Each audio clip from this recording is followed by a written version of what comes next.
So hello everyone, welcome back to my channel. आज मैं आपको बताने वाला हूँ कि आप इंट्राडे ट्रेडिंग कैसे स्टार्ट कर सकते हो, क्या क्या चीज़ें आपको करनी चाहिए, कितना कैपिटल यूज़ करना चाहिए। बेसिकली अगर आप एक बिगिनर लेवल पे आ रहे हो तो क्या क्या कितना टाइम लग सकता है आपको एक अच्छे ट्रेडिंग स्टेट या ट्रेडर बनने में, और क्या क्या चीज़ें हो सकती है, क्या क्या प्रॉब्लम आ सकती है आपके पूरे ट्रेडिंग करियर में, या जब आप ट्रेडिंग स्टार्ट करोगे तो क्या क्या चीज़ें आपको स्टार्टिंग में फेस करना पड़ेगा, क्या क्या अर्ज आ सकता है। तो इन सारे टॉपिक्स के ऊपर मैं बात करूँगा। आइए शुरू करते हैं। सबसे पहले अंडरस्टैंड करो कि मार्केट को एक टाइम समझो कि आप किन किन तरीक़ों से पैसा कमा सकते हो। सबसे पहले आपको ये चीज़ें फिगर आउट करनी चाहिए कि अगर आप मार्केट में आ रहे हो, सो मार्केट में कैसे कैसे पैसा बनता है, क्योंकि हर एक मार्केट में जाके आप बहुत अलग अलग तरीके से पैसा बना सकते हो। आप इन्वेस्टमेंट कर सकते हो, आप इक्विटी खरीद के उसके अंदर पैसा डाल के पोजिशनली मतलब पैसा बना सकते हो, या इंट्राडे कर सकते हो, एफएनओ कर सकते हो।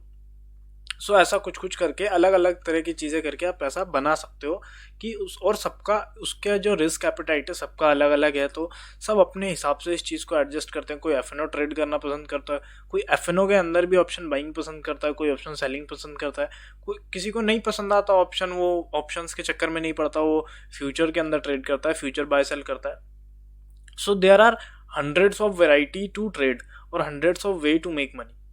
आपको पहले ये चीज़ें समझनी है कि आपको कौन सा सूट करेगा, या आप किस रिस्क एपेटाइट के अंदर फॉल हो रहे हो। अगर मैं पकड़ के चलूँ, जैसे कि मैं एक स्टूडेंट हूँ, कॉलेज का स्टूडेंट हूँ, तो मैं यही समझ रहा हूँगा कि मेरे जो सामने बंदा बैठा है वो भी एक कॉलेज का स्टूडेंट है, या स्कूल का स्टूडेंट है, या किसी जॉब के अंदर है। तीन चीज़ें हैं। मेरा जो चैनल का रीच है वो 25 और या 25 के एज के पर्सनस तक ही है मैक्सिमम, या 30 तक होगा, इसी रेंज में। तो मैं पकड़ के चलता हूँ, अगर आप कॉलेज गोइंग स्टूडेंट हो या स्कूल गोइंग स्टूडेंट हो तो आपके पास पैसा ज़्यादा है नहीं। अगर जॉब वगैरह कर रहे हो तो एक सर्टेन अमाउंट मिलता होगा, उसके अंदर आपके कुछ एक्सपेंसेस होते होंगे, आपका कुछ मंथली एक्सपेंसेस है, और बहुत सारी चीज़ें और आ जाती है रादर देन इस चीज़ के। एक बेसिक कैपिटल तो आपको लाना पड़ेगा कहीं से ना कुछ तो लाइक एक्स्ट्रा आपको पहले करना पड़ेगा। आपको कुछ एक्स्ट्रा इनकम सोर्स क्रिएट करना पड़ेगा to start trading, because trading is all about money. भाई पैसे से ही ट्रेडिंग हो रही है, पैसे से ही हर एक चीज़ हो रही है। तुम कुछ भी करो मार्केट के अंदर, पैसा तो चाहिए। मार्केट के अंदर, और नाम ही इसका फाइनेंशियल मार्केट है, भाई पैसा तो चाहिए चाहिए।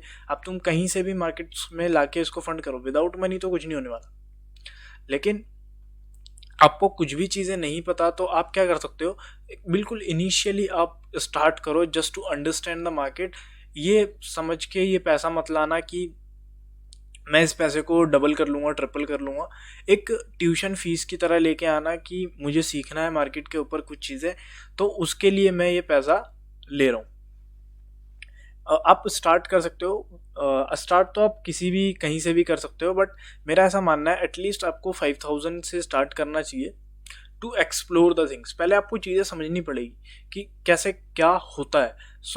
मिनिमम आपको 5000 रखना चाहिए अपने अकाउंट के अंदर, और ये मान के चलो कि ये 5000 आपका ज़ीरो होने वाला है। आप वही पैसा लेके आना, या वही पैसा मार्केट में डालना जो जिसकी आपको ज़रूरत नहीं है। इन द सेंस, अगर वो ज़ीरो भी हो जाए तो भी आपको फ़र्क नहीं पड़ रहा, आपका लाइफस्टाइल चेंज नहीं होना चाहिए उस चीज़ से कि भाई मैंने 5000 किसी चीज़ के लिए रखा था, कोई चीज़ खरीदना था इंपॉर्टेंट, और मैंने वो पैसा डाल दिया और वो लूज़ हो गया, तो उसकी वजह से आपको लाइफ के अंदर सर्टेन एडजस्टमेंट करना पड़ रहा है किसी और जगह पे। तो ये चीज़ें नहीं होनी चाहिए।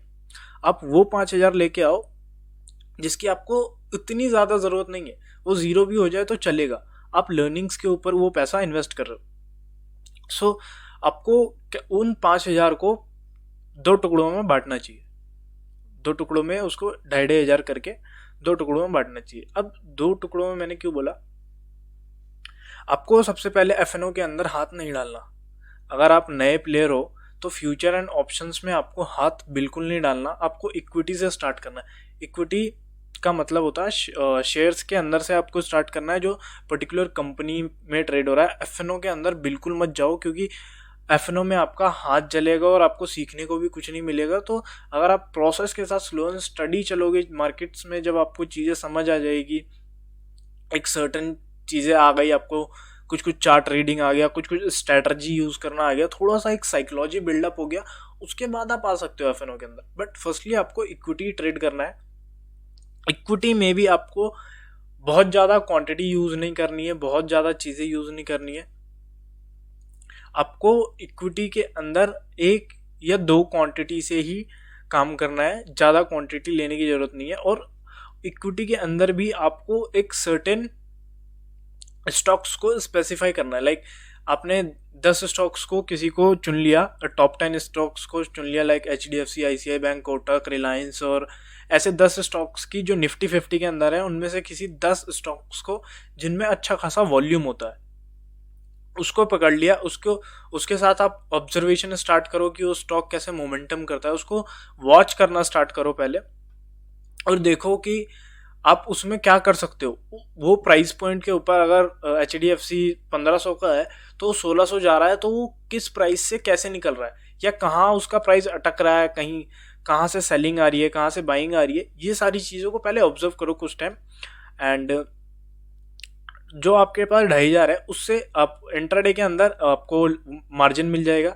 सो एक या दो क्वांटिटी ट्रेड करो और कोशिश करो कि इनिशियली आप जो टारगेट होता है, ये 5 रुपये टारगेट करो अपने, मतलब स्टॉक के प्राइस के हिसाब से देख लेना, 1 या 1.5% टारगेट करो, और उतना ही लॉस रख के चलो। कि अगर एक कुछ भी करो, एक सर्टेन अमाउंट फिक्स कर लो कि भाई मैं 1600 पे बाय कर रहा हूँ, 1590 आएगा तो मैं निकल जाऊंगा, और 1620 आएगा तो मैं उसको प्रॉफिट बुक कर लूँगा। तो ऐसे करके आपको पहले स्टार्ट करना है पोजिशनल से। मतलब आपको MIS ट्राई नहीं करना, पहले जो 2500 है उसको साइड में रखना, जो 2500 है उससे इंट्राडे पोजिशनल ट्राई। थोड़ा सा कंफ्यूजिंग हो गया होगा, मेरे को लग रहा है ऐसा। सो इंट्राडे को अभी साइड रखो, आपको पहले स्टार्ट करो पोजिशनल से, इंट्राडे छोड़ दो। इंट्राडे में आपको पैसा डालना ही नहीं है, जब तक आपको थोड़ी थोड़ी चीज़ें समझ नहीं आ जाती, जब तक पैसा डालो ही मत इंट्राडे। क्योंकि इंट्राडे भाई हाथ जलाने वाली चीज़ है। अगर आपको चीज़ें नहीं, क्योंकि इंट्राडे के अंदर आपके पास टाइम नहीं है, 9:15 से 3 बजे तक का ही ये 6 घंटे का ही टाइम है कि आपको अपना पोजीशन काट के निकलना है। सो ये ट्राई मत करो। सबसे पहले आप क्या करो, इन्वेस्टमेंट से स्टार्ट करो, कुछ स्टॉक्स के ऊपर, कुछ न्यूज़ के ऊपर, उसका फंडामेंटल्स देखो, उसका बैलेंस शीट वगैरह चेक करो, कंपनी कैसी है, और फंडामेंटली एक साउंड कंपनी जो आप रेगुलरली अपने आसपास देखते हो, जिनका नाम बहुत बड़ा है, उसके अंदर पैसा डालना स्टार्ट करो, और अपना रिस्क टू रिवॉर्ड फिक्स करो। एंड ये सारी चीज़ें करो एक सर्टेन मंथ, एक मंथ तक भी अगर आप मार्केट के साथ कुछ टाइम स्पेंड करते हो, कुछ वीडियोस वॉच करते हो, हिट द लाइक बटन। मैं ऐसे ही नए प्लेयर्स के लिए वीडियोस लाता रहूँ, ताकि आपको बेसिक से बिल्कुल चीज़ें समझाने की कोशिश कर रहा हूँ। कुछ मैंने FNO के अंदर भी बेसिक से बताने की कोशिश किया। अभी हाउ टू स्टार्ट ट्रेडिंग, इन चीज़ों पे मैं फोकस कर रहा हूँ कि इन पे एक नया बंदा कैसे ट्रेडिंग स्टार्ट कर सकता है, कैसे एक extra source of income as a student, job, और आप कुछ भी कर रहे हो, आपको एक extra source of income create करना चाहिए, सो दैट कि अगर बाय चांस वो मेन सोर्स ऑफ इनकम अगर डैमेज हो जाता है किसी केस में, तो आपको जो एक्स्ट्रा सोर्स ऑफ इनकम है या जो एक्स्ट्रा स्किल है, उससे आप कुछ पैसा बना सको।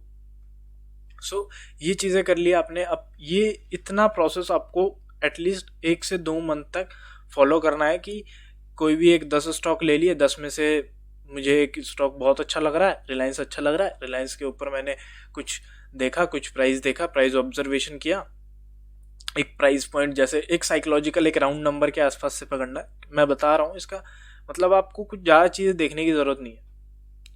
एक साइकोलॉजिकल जैसे राउंड नंबर हो गया, 2400 हो गया, 2500 हो गया, तो ऐसे 2300 हो गया, ऐसे एक राउंड नंबर पकड़ना, राउंड नंबर के आसपास बाइंग करना, और बाइंग करना, क्योंकि इक्विटी में आप बाई करके ही लेके जा सकते हो, तो सेल करके तो लेके नहीं जा सकते। सो राउंड नंबर के आसपास ही रहना बेसिकली। जैसे 2300, 2400, या छोटा स्टॉक है तो 50 या 20 का round number, in round numbers के आसपास रहना।